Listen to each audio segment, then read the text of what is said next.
Watching the station covering all of the DMV. This is DC News Now. Well, good afternoon, and thank you for joining us for the news at noon. I'm Mark Hall. And I'm Shanika Grimshaw. We have a lot to talk about today. Yeah, we had a little rain in parts of the region earlier. Yeah, depending on where you were, Right. You probably saw some sprinkles out there, and it was kind of chilly this morning. You know, Shanika, we've obviously had some dry conditions in the region recently, and the question is, Damon, where does the rest of the day look like?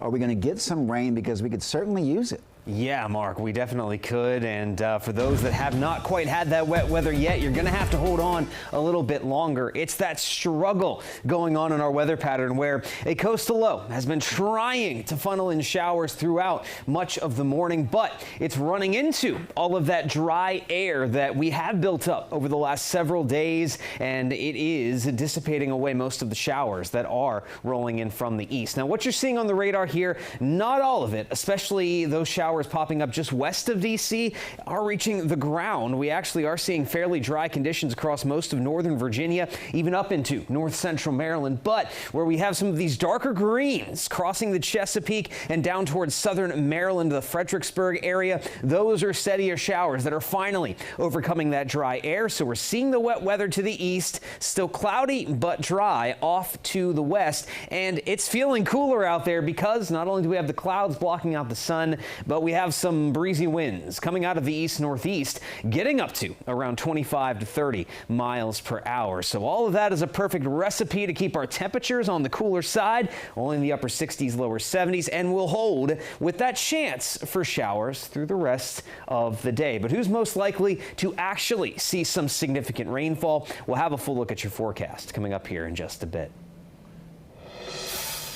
All right, Damon, thank you. Developing now, the judge hearing the case against Maryland man Luigi Mangione has dismissed 2 terror-related charges against him. Yeah, and this was a big case. Mangione is accused of shooting and killing former United Healthcare CEO Brian Thompson last year. The judge says those 2 charges are legally insufficient. Mangione still faces a count of murder in the 2nd degree and is due to make an appearance in state court today. And the district's police are investigating a stabbing in Northwest. It happened on Belmont Street last night, right there, as you can see that map. Police say they found a man stabbed. He was taken to the hospital where he is expected to be okay. Police say a woman is now in custody, and police believe this was a domestic-related incident. Well, President Trump is once again threatening to take control of D.C. police. This time, he says it's because Mayor Bowser is not allowing them to cooperate with ICE. Yeah, and the president's first 30-day emergency order just ended last week. And while crime did go down, many people in D.C. were critical of the crackdown, especially around immigration enforcement. D.C. News Now's Max Marcilla has that part of the story.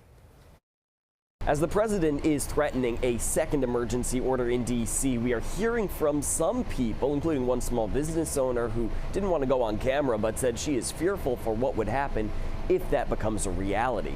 We know during the first crime crackdown in D.C. that immigration enforcement was highly controversial, also highly visible. According to the Washington Post, more than 900 immigrants were arrested during the 30-day crime crackdown. That was about 2 out of every 5 people arrested by federal agents during that time. D.C. police during the order had to provide services to the federal government, and that included working with ICE. But Mayor Bowser's latest order reverses that. The president posting on Truth Social about that order, saying, quote, "If I allowed this to happen, crime would come roaring back."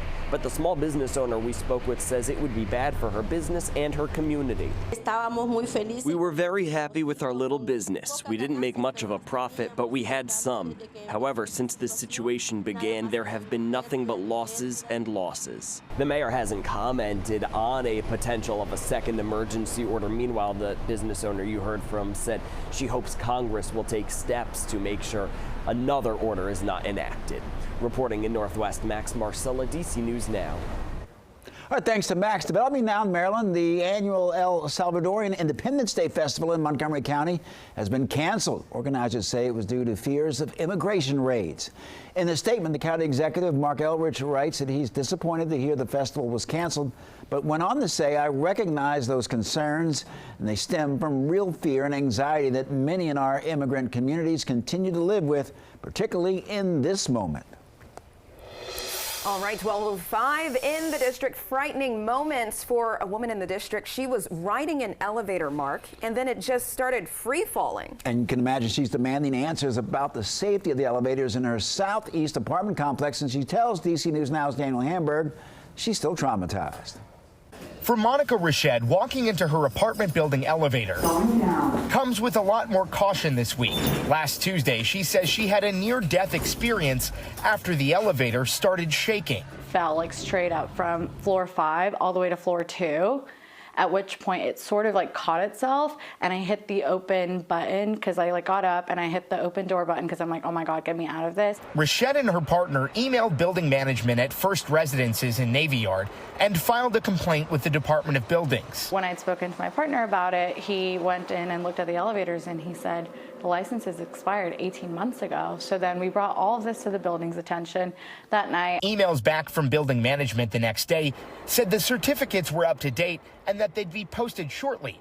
But Richette is still shaken up from the experience. It's so traumatizing, to be honest. I feel like all of last week I was unable to take the elevator. I was just kind of shaken up. I tried to avoid it where I could. Monday, building management said the elevator was serviced twice last week, both before and after the incident, and they're just waiting for the updated copies of the license to be sent.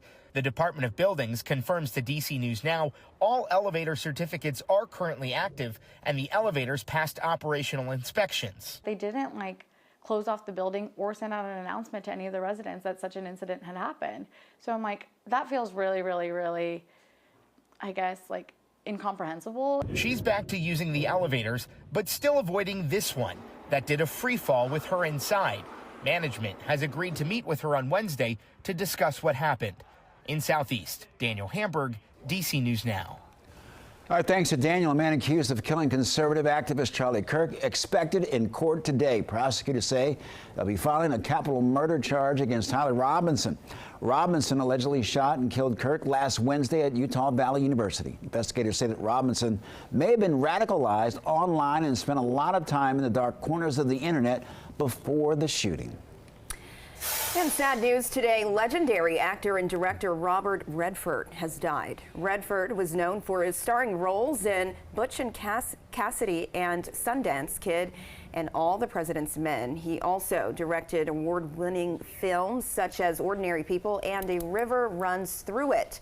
Redford earned many accolades, such as the Presidential Medal of Freedom in 2016 and the Kennedy Center Honors in 2005. No cause of death was given. Redford was 89 years old, and we'll have more in the story still ahead on the news at noon. Well, now's your chance to be part of a winemaking process in Virginia. Fables and Feathers Winery in Goodview is hosting its annual grape harvest, where you can learn about the winemaking process, and you get to pick the white wine grapes that'll be pressed and fermented, and turned into wine within a year. Part of the process to coming out here in the vineyards and seeing the grapes and how they're grown, and to harvest them yourself and then come back and drink that wine. It's a great experience. It certainly sounds like a cool experience. Red wine grapes will be harvested a little later in the season, and Fables and Feathers will then put out another call for volunteers.